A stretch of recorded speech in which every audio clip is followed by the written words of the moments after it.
Let me start with a question for you, Bill Johnson, as the Minister. Does WA have the ecosystem to become a world hub for new energy metals? It's certainly possible. There's nothing automatic. Just because we have the minerals in the ground is not enough.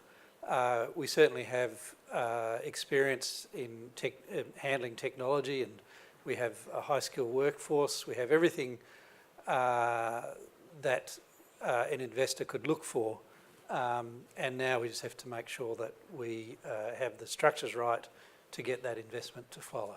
Phil, looking from the inside out over the past 2 years, how have you sort of viewed the industry emerging in WA? It's been a pretty quick evolution, and has it been too quick? I mean, we've done boom bust before.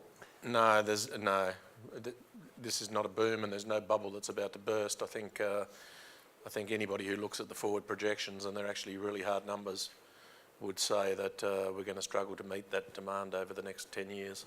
And yes, pricing has corrected a bit over the last few months, but that's only expected in this sort of market.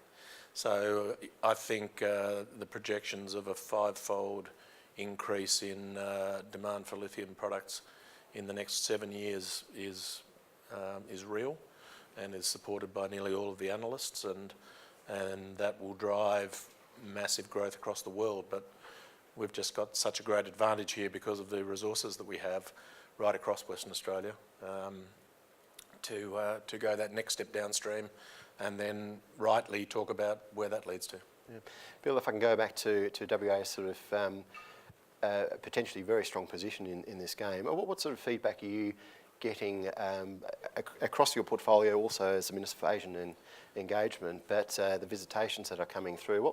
What are people telling you about, or what's the industry telling you about WA, what they would like to see?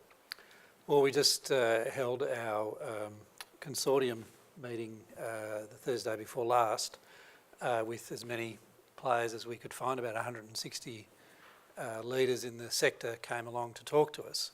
So the first thing that the government's saying is we want to listen before we talk, because there's no point telling people about our ignorance. We'd like to hear about people's actual information. So, you know, this is a highly integrated industry. It's not really about mining anymore. This is about the processing, chemical processing. So we have to make sure that we've got a proper understanding of the needs of the investors in that space, because if we don't take account of their needs, then we won't get the opportunity, take advantage of the opportunities we have. Somebody has to write a cheque to build these facilities, so we have to understand what it is that those investors are looking for. The other thing that we're getting from end users like Tesla is the question about what are their customers demanding. And I just point out to people that Apple has recently invested in technology with Rio and Alcoa about low carbon refining of aluminium. So why is a phone company investing in aluminium processing? Because their customers are asking for a lower carbon content in the products they buy. So there's actually an interesting thing here where Australia's high regulatory framework is actually now a strength in dealing with end users, the battery consumers rather than the battery manufacturers. So that's something that we need to have a look at and see how we can take advantage of the high standards we have here in Australia. Julian, that's of course often offset, the operating in Australia, you've got the transparency, you've got strong ethics, etc., is often offset by higher capex and operating costs. Correct. How do you view it then? And I don't want to put you on the spot, do you invest in cobalt in the DRC or clean cobalt over here? But how do you factor that in? Because we do know that most investors are coming increasingly short in their sort of investment horizon. Yeah, that's true. Look, just for the record, we don't hold any DRC-focused cobalt mines, just because I don't think that's where the future of the industry lies, to be honest.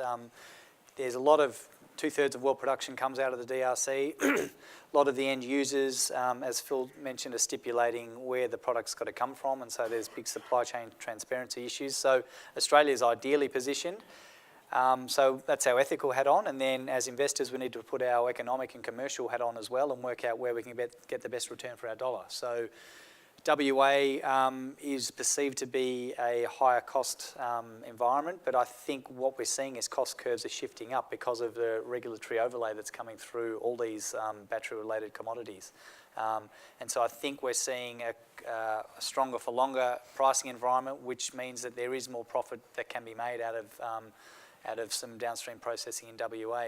I guess as an investor in the space as well, I've got to make a choice of where I want to deploy my capital. Do I want to put it into a mine, or do I want to put it into a downstream processing facility, which is one step further on than the mine?